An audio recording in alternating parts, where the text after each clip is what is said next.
অবশেষে চ্যাম্পিয়ন্স ট্রফির ফাইনালে ভারত অস্ট্রেলিয়াকে 4 উইকেটে দুমুশ করে 2025 আইসিসি চ্যাম্পিয়ন্স ট্রফির একেবারে ফাইনালে প্রবেশ করলো ভারতীয় দল। প্রথমে ব্যাট করতে নেমে অস্ট্রেলিয়া শিবির 264 রান তোলে। জবাবে ব্যাট করতে নেমে ভারতীয় ব্যাটিংয়ের প্রিন্সেস শুভম গিল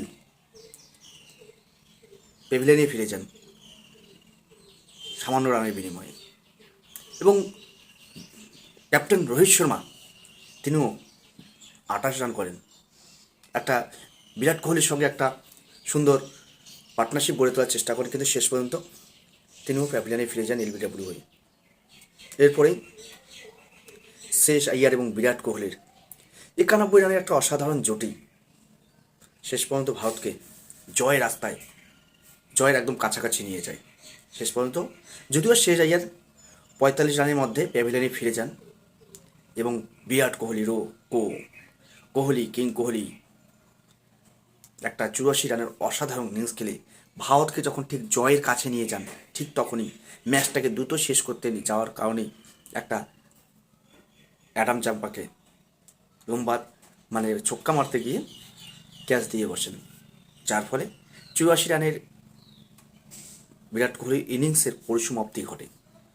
এবং শেষের দিকে অক্ষর প্যাটেল, হার্দিক পান্ডিয়া এবং লোকেশ রাহুলের টি-20 স্টাইলে ব্যাটিং, এই টি-20 স্টাইলে ব্যাটিংয়ে শেষ পর্যন্ত যদিও হার্দিক পান্ডিয়া আউট হয়ে প্যাভিলিয়নে ফিরে যান এবং অক্ষর প্যাটেল আউট হয়ে প্যাভিলিয়নে ফিরে যান, কিন্তু শেষ পর্যন্ত লোকেশ রাহুল একটা বিশাল ছক্কা মেরে ইনিংসটা শেষ করেন। তো ভারত ইতিমধ্যেই চ্যাম্পিয়ন্স ট্রফি ফাইনালে।